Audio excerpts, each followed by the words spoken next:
অভিযোগ ছিল যে এই ইসলামউদ্দিন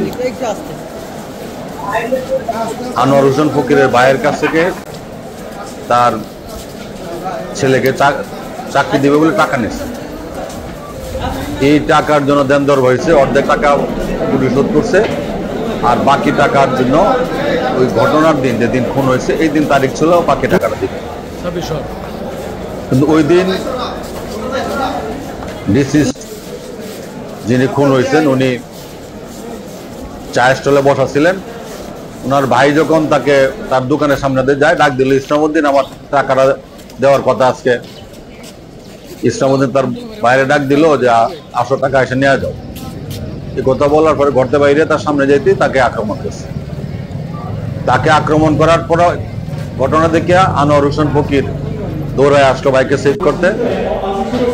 কাছে আসতেই আনোয়ার হোসেন ফকিরের বুকের বাম পাশে ছুরি দিয়া মারাত্মক জখম করলো এবং এই জখমের ফলে হাসপাতালে এই আনোয়ার হোসেন ফকির মারা গেল। এই মামলার সাক্ষী হয়েছে যারা হয়েছে, আজকে রায় হয়েছে, তাকে যাবজ্জীবন কারাদণ্ডে দণ্ডিত করেছে বিজ্ঞ আদালত। আমাদের কিশোরগঞ্জের জেলা সিনিয়র জেলা ও দায়রা জজ জনাব নুরুল আমিন বিপ্লব সাহেব আজকের এই রায় প্রণয়ন। আদালত আজকে সাক্ষী যারা পর্যালোচনা করে, নথি পর্যালোচনা করে ইসলামউদ্দিনকে যাবজ্জীবন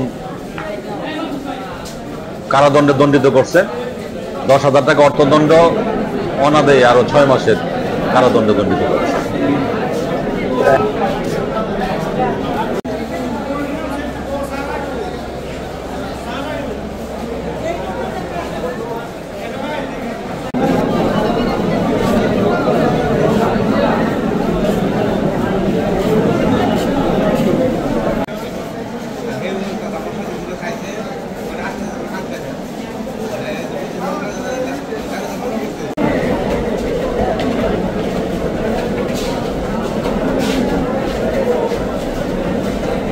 অভিযোগ ছিল যে এই ইসলামউদ্দিন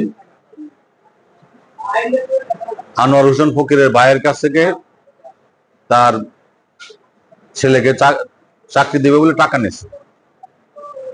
এই টাকার জন্য দেন দর হয়েছে, অর্ধেক টাকা পরিশোধ করছে, আর বাকি টাকার জন্য ওই ঘটনার দিন যেদিন খুন হয়েছে এই দিন তারিখ ছিল বাকি টাকাটা দিবে। কিন্তু ওই দিন ডিসিস্ট যিনি খুন হয়েছেন উনি চায়ের স্টলে বসা ছিলেন। ওনার ভাই যখন তাকে তার দোকানের সামনে দিয়ে যায়, ডাক দিল, ইসলামউদ্দিন আমার টাকাটা দেওয়ার কথা আজকে। ইসলামউদ্দিন তার বাইরে ডাক দিল যে 800 টাকা এসে নিয়ে যাও। এই কথা বলার পরে ঘরতে বাইরে তার সামনে যেতেই তাকে আক্রমণ করছে। তাকে আক্রমণ করার পর ঘটনা দেখে আনোয়ার হোসেন ফকির দৌড়ায় আসলো ভাইকে সেভ করতে।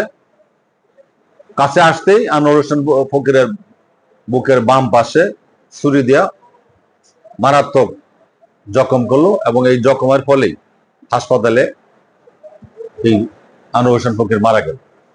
এই মামলার সাক্ষী হয়েছে যারা হয়েছে, আজকে রায় হয়েছে, তাকে যাবজ্জীবন কারাদণ্ডে দণ্ডিত করেছে বিজ্ঞ আদালত। আমাদের কিশোরগঞ্জের জেলা সিনিয়র জেলা ও দায়রা জজ জনাব নুরুল আমিন বিপ্লব সাহেব আজকের এই রায় প্রণয়ন করেছে।